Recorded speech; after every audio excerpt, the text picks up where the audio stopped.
Ayo berinvestasi akhirat, bangun rumahmu di surganya. Sempurnakanlah ibadah Anda dengan beramal jariah yang pahalanya tidak terputus hingga akhir kiamat.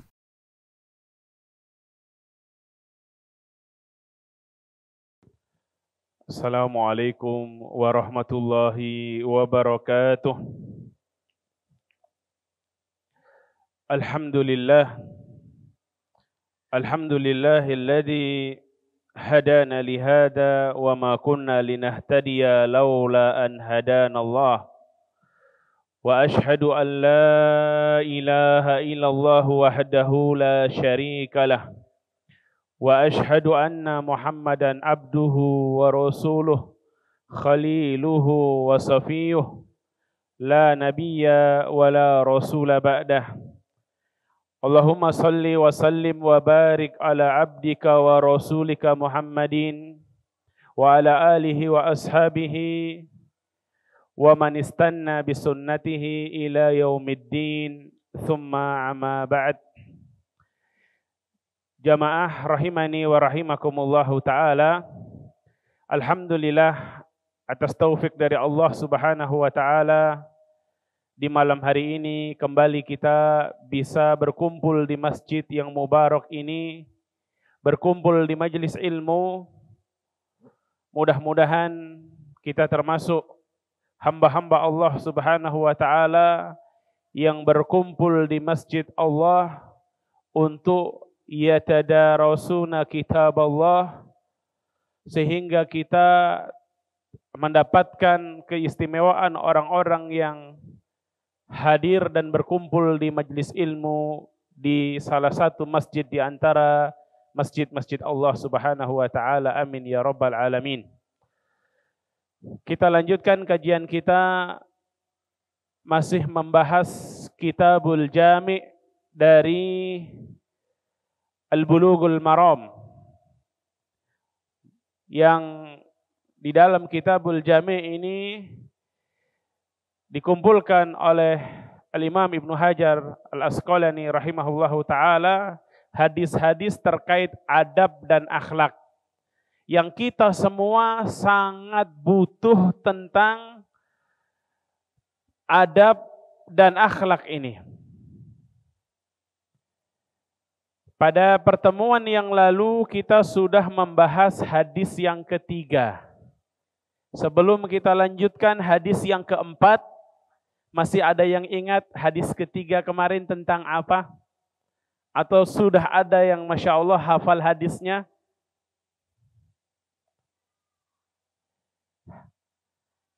Ada? Tayyib, dibantu. Hadis kemarin yang ketiga tentang kebaikan dan dosa. An-Nawas bin Sam'an radhiyallahu ta'ala anhu bertanya kepada Nabi tentang al-bir wa al-ithm, tentang kebajikan dan dosa. Maka Nabi SAW menjelaskan apa yang beliau jelaskan, yang beliau katakan sebagai al-bir. Kebajikan itu apa? Masih ingat? Husnul khuluq.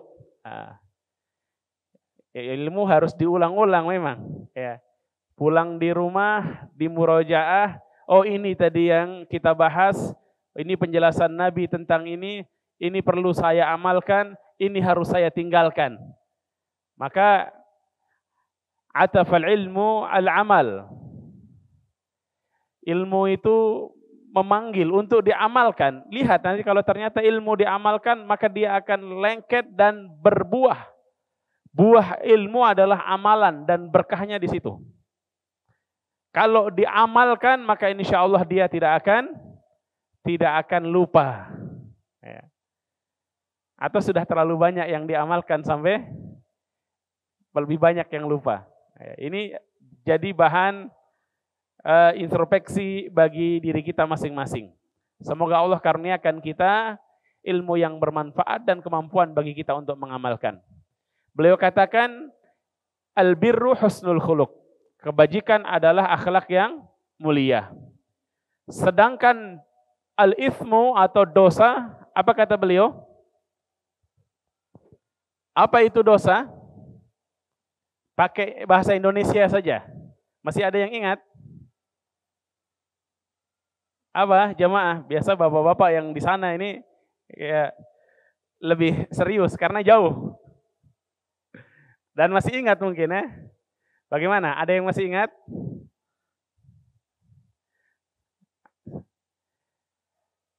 Kaitannya dengan yang ada di dalam hati. Sudah dikasih clue-nya ini. Sudah mulai ingat belum? Ya. Kata Nabi SAW, al-ithmu ma haka fi nafsika wa karihta an yattali'a alaihin nas. Dosa itu adalah perkara yang hatimu tidak tenang dengannya. Dan kamu tidak suka kalau orang lain mengetahuinya. Itu kata Nabi SAW. Baik, kita merojaah sedikit. Terkait husnul khuluq. Para ulama menyebutkan husnul khuluq atau akhlak yang mulia itu seperti yang dikatakan oleh Al-Hasan Al-Basri, itu ada 3 poin. 3 poin utama. Yang pertama adalah apa? Poin untuk husnul khuluq. Kata Al-Hasan Al-Basri, husnul khuluq hakikatnya ada 3. Badlun nada, wa kaful adha, wa talaqatul wajh. Yang pertama, kalau ini dilakukan berarti Masya Allah, antum adalah orang-orang yang berakhlak mulia. Badlun nada, mudah membantu orang lain. Suka menolong, membantu baik secara material, dengan harta antum, dengan tenaga antum, dengan ide dan pikiran antum, membantu orang untuk kebaikan. Ini yang pertama. Yang kedua, kaful adha. Jadi seorang muslim itu dia akan berusaha untuk bisa memberi manfaat bagi saudaranya. Kalau dia nggak mampu memberi manfaat, turun levelnya kedua, tapi ini masih mulia, ya. Kalau nggak bisa memberi, maka jangan menzalimi, jangan menyakiti, jangan mengganggu. Ini yang disebut dengan kaful adha. Menahan diri dari mengganggu saudara kita. Ada orang yang sudah pelit, kalau dimintai bantuan susah, ya, hobinya ngusilin tetangganya. Ada atau tidak, Pak? Ada atau banyak? Mudah-mudahan kita tidak termasuk di situ. Ya. Jadi kata Al-Hasan Al-Basri, badlun nada, suka membantu. Ciri orang, kalau antum ada orang suka membantu, punya teman suka bantu, seneng nggak? Seneng nggak antum? Ini lagi apa ini? Lagi puasa atau lagi hemat energi bicara? Kenapa? Atau pertanyaannya Ustaz terlalu cepat? Antum kalau punya teman suka bantuan teman-temannya, antum seneng nggak sama teman seperti itu? Senang. Antum pingin jadi teman yang disukai oleh teman-teman antum? Caranya gimana? Gimana caranya? Suka bantu teman antum. Teman antum ada kesulitan, ada ini, antum punya inisiatif untuk membantu. Badlun nada. Kalau antum mungkin nggak bisa membantu, maka minimal jangan merugikan. Jangan teman yang orang bilang apa? Jangan jadi parasit. Jangan merugikan teman lain. Jangan mengganggu dia. Ya. Kalau antum nggak bisa membantu, jangan merugikan dia. Jangan mengganggu. Ya.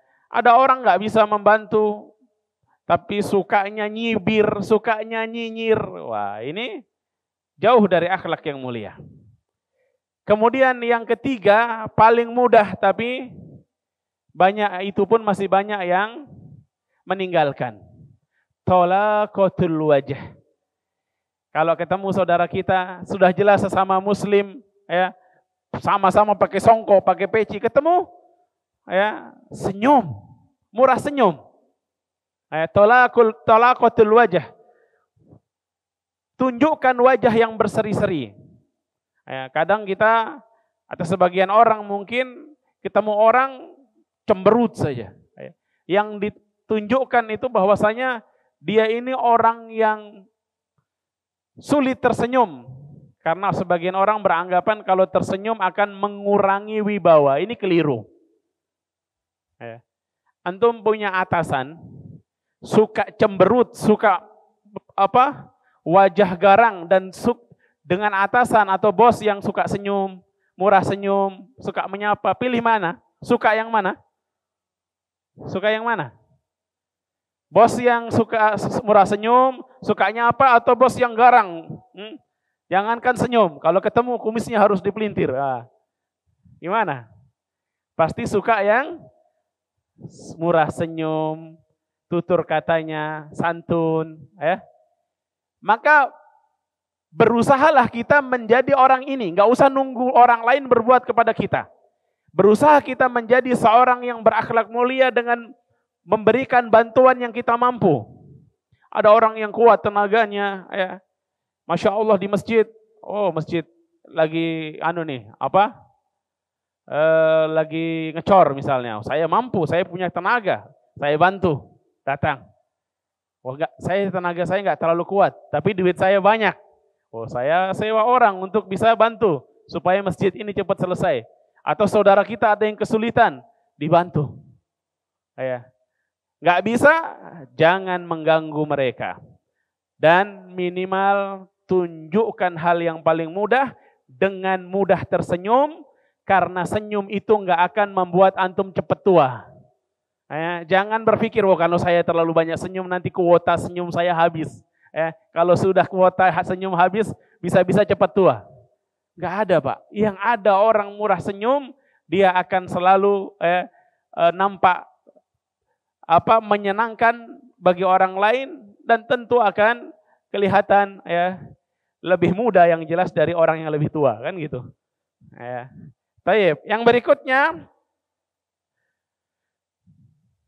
sebelum kita lanjut ke bab atau hadis yang keempat, masih ada waktunya ya. Ada nggak yang ingat satu saja keutamaan akhlak yang mulia? Keutamaan akhlak yang mulia. Pertanyaannya, apa keutamaan akhlak yang mulia? Itu tadi kan hakikat akhlak yang mulia tuh. Apa tadi? Badlun nada, mudah membantu, tidak mengganggu, berwajah yang berseri-seri.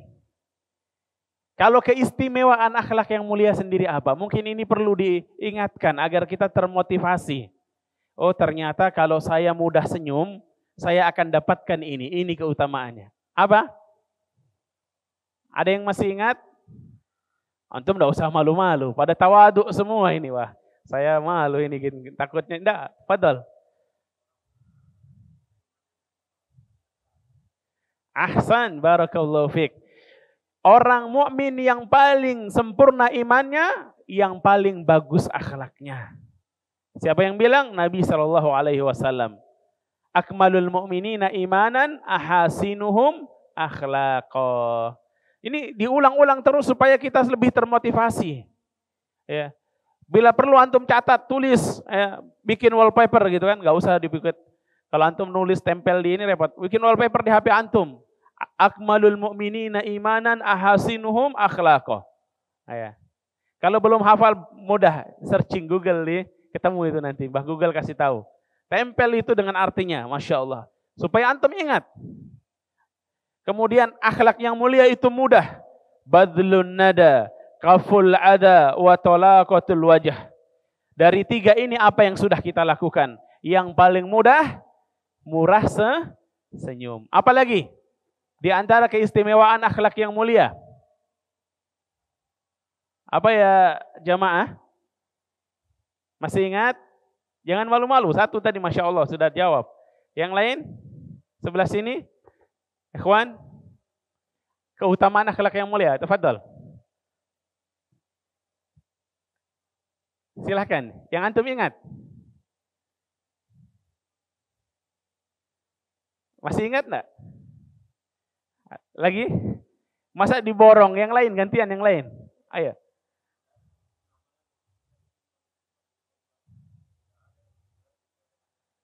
Masya Allah. Akhlak yang mulia itu adalah amalan yang paling berat nanti ketika ditimbang dalam timbangan amal soleh.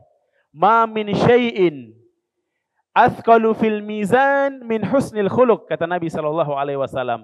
Tidak ada yang lebih berat ketika ditimbang di timbangan amal soleh melebihi timbangan akhlak yang mulia.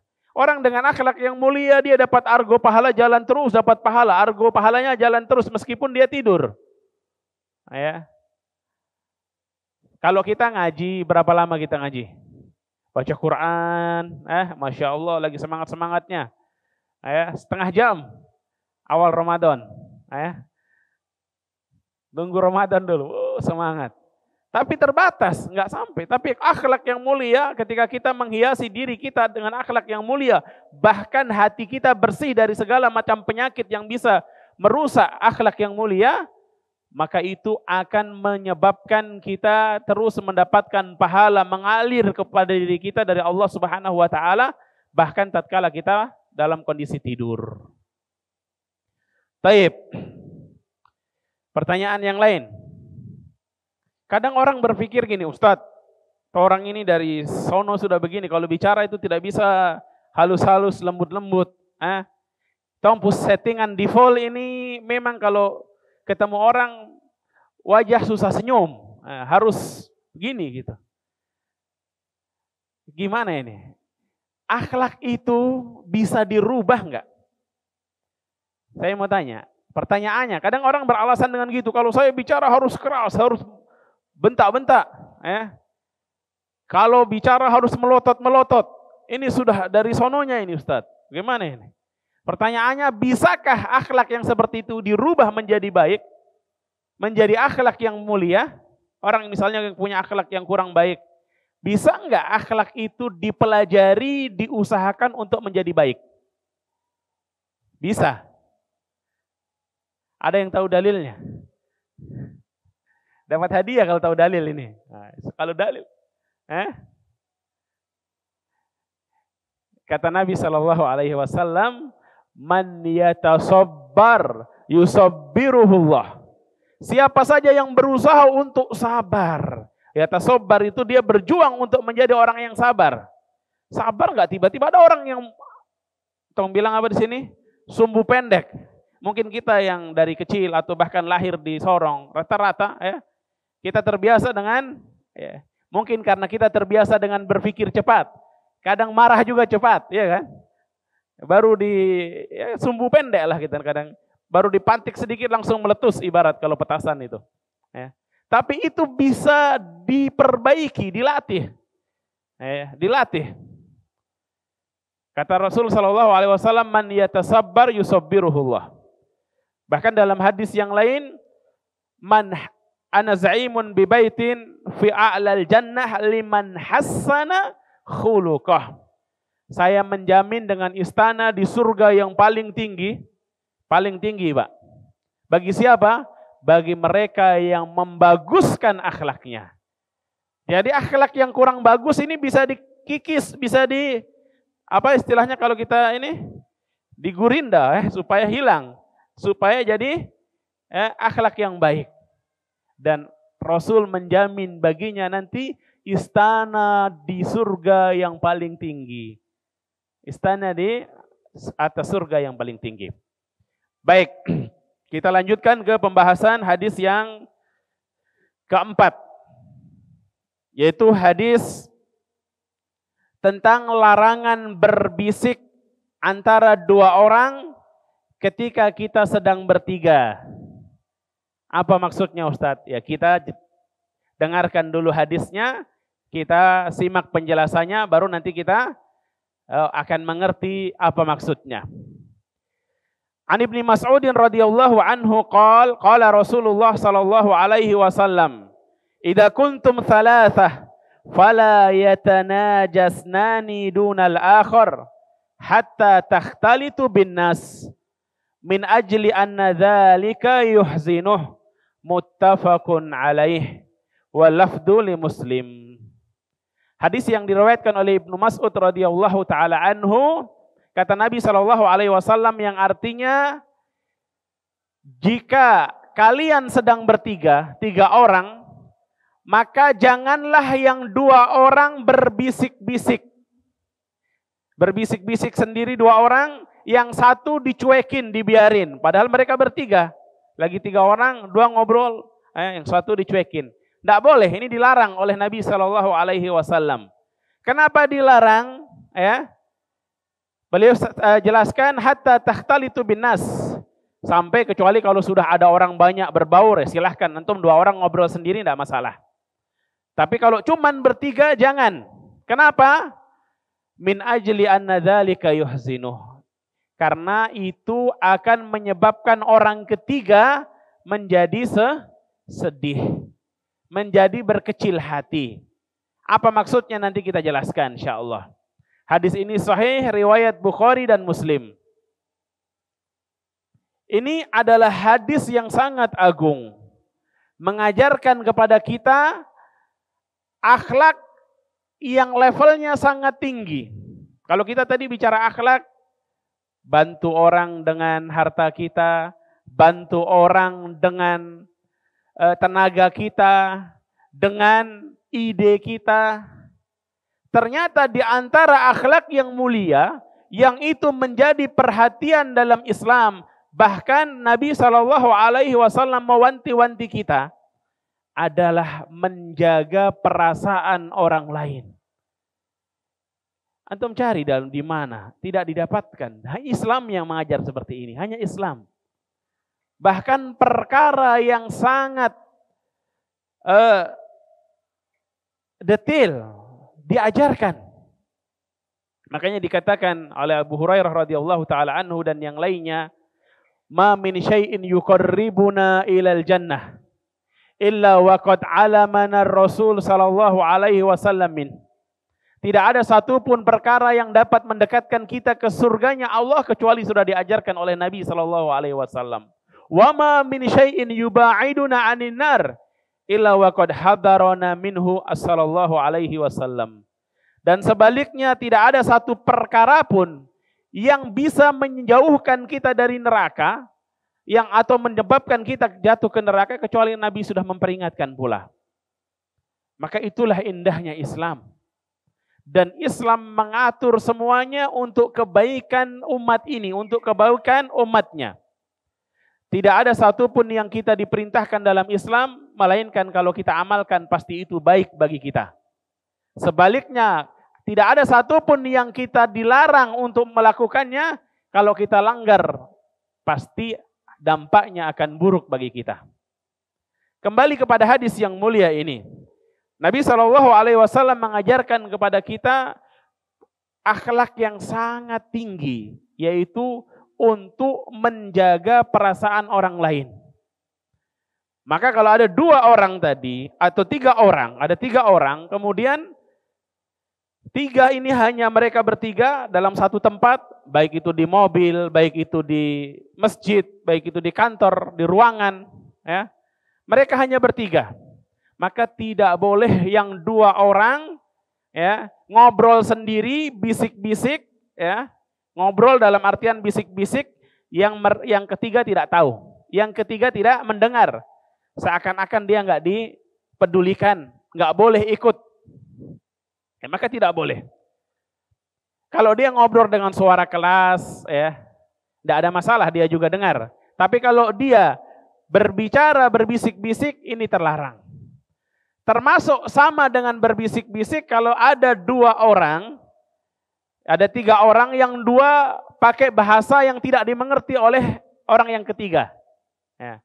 Misalnya ada 2 orang, ya. Yang 2 mungkin dari Sunda, yang 1 dari Jawa. Ya. Yang 2 orang bahasa Sunda, yang 1 dibiarin dia. Pelonga-pelongo. Apa pelonga-pelongo itu? Ya. Coba cari di kamus. dia nggak paham. Ini tidak boleh. Karena akan ada potensi menyebabkan orang tadi merasa dicuekin, atau dia akan menjadi peluang setan untuk memecah belah kaum muslimin.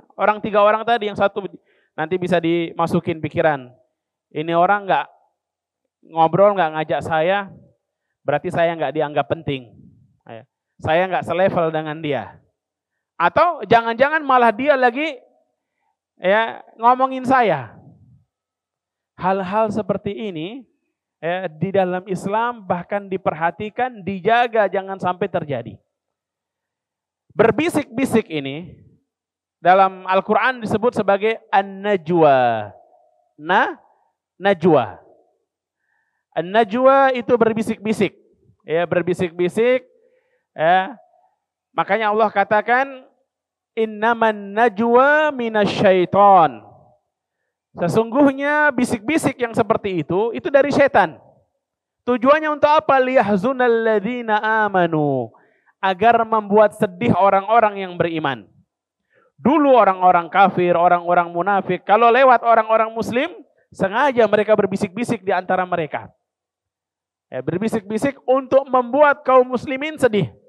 Tapi Allah katakan walaisa bidarrihim syai'an illa biidnillah. Wa 'alallahi falyatawakkalul mu'minun. Dan semua itu tidak akan mengganggu atau mencelakai atau membuat orang-orang mukmin terganggu kecuali atas izin Allah Subhanahu wa taala. Kemudian tadi dalam hadis disebutkan 2 orang yang dicuekin 1. Kalau ada 4 orang. 4 orang yang bisik-bisik 3 orang. Yang 1 dibiarin. Sama-sama tapi enggak dia biarin. Atau 4 orang, 3 orang pakai bahasa daerah, 1 orang enggak ngerti. Boleh atau tidak? Lebih tidak boleh lagi. Tidak boleh, sama tidak boleh. Tapi kalau ada 4 orang, mau nanti tadi 4 orang, 5 orang, kalau sendiri yang dibiarin, dicuekin, ini tidak boleh. Kalau ada 4 orang, 2 berbicara, terus 2 sendiri lagi, ini tidak ada masalah. Tidak mengapa. Ini adab yang diajarkan oleh Islam, adab yang sangat mulia. Kalau ada 4 orang, makanya kalau ada 4 orang, 2 ini ngobrol sendiri, 2-nya sendiri lagi, tidak ada masalah. Bahkan Abdullah ibn Umar radhiyallahu taala anhuma, beliau pernah suatu hari datang ke rumah salah seorang sahabatnya di pasar.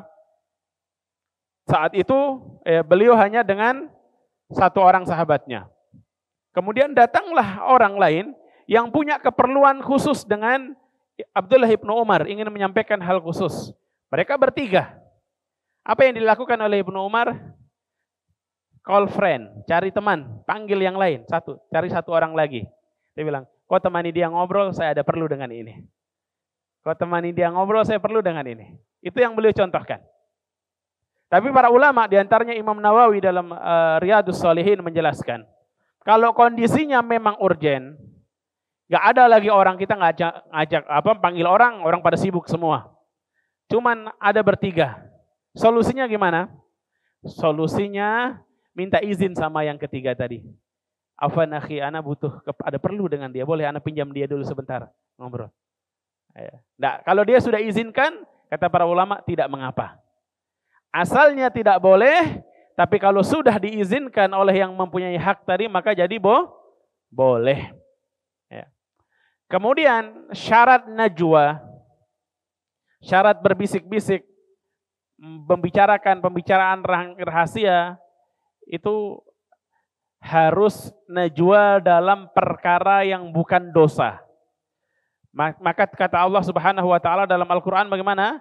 Ya ayyuhalladzina amanu idza tanajaitum fala tatanajau bil itsmi wal udwani wa ma'siyatur rasul wa tanajau bil birri wat taqwa.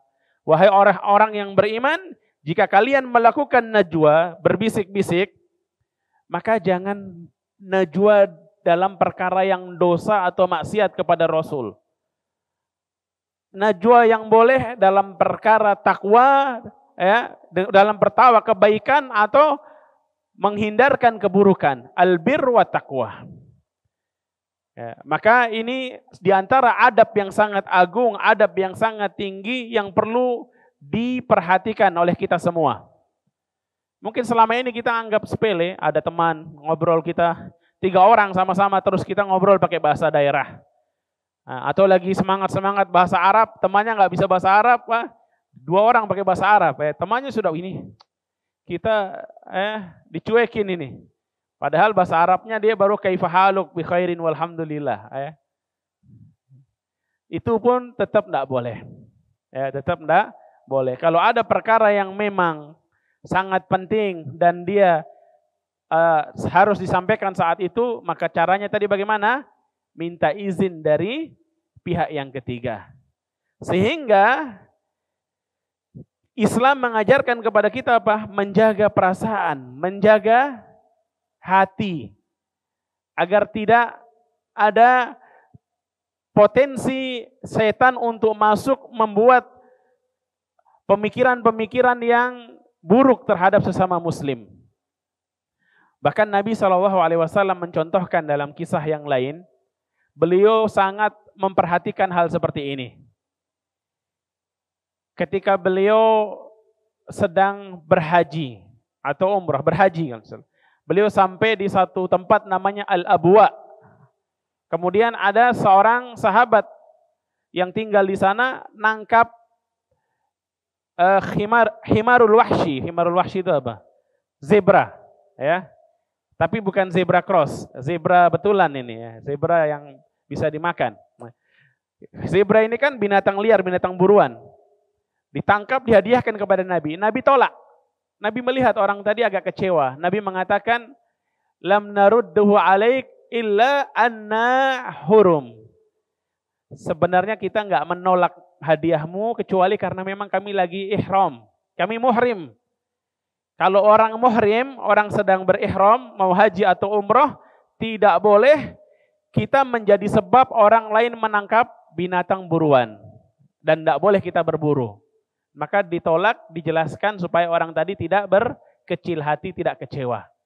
Hal seperti itu dijaga oleh Nabi SAW. Maka mudah-mudahan kita bisa meneladani akhlak yang mulia ini, menjaga diri kita dari menyulitkan atau membuat saudara kita bersedih. Kalau yang membuat saudara sedih dengan tadi, cara tadi saja itu terlarang, bagaimana lagi dengan perkara-perkara yang lebih besar. Menyakiti secara langsung baik dengan perbuatan ataupun dengan lisan. Dengan sikap saja tadi membuat dia sedih itu terlarang. Semoga Allah Subhanahu wa taala memperbaiki akhlak kita, mengkaruniakan kepada kita akhlak yang mulia, menjadikan kita hamba-hamba yang berakhlak mulia, dan semoga Allah Subhanahu wa taala menjaga kaum muslimin dan menyatukan hati kita di atas cinta kepada Allah Subhanahu wa taala. Demikian kajian kita pada malam hari ini. Mudah-mudahan yang sedikit ini bermanfaat bagi kita semua. Wallahu taala a'lam bisawab. Wa sallallahu ala nabiyyina Muhammadin wa ala alihi wa sahbihi wasallam. Wa akhiru da'wana anil hamdulillahi rabbil alamin. Assalamualaikum warahmatullahi wabarakatuh. Ayo dukung media dakwah Masjid Agung Al-Akbar dengan ikut berdonasi pengadaan alat multimedia dan operasional dakwah. Usia boleh terputus, pahala jariah mengalir terus.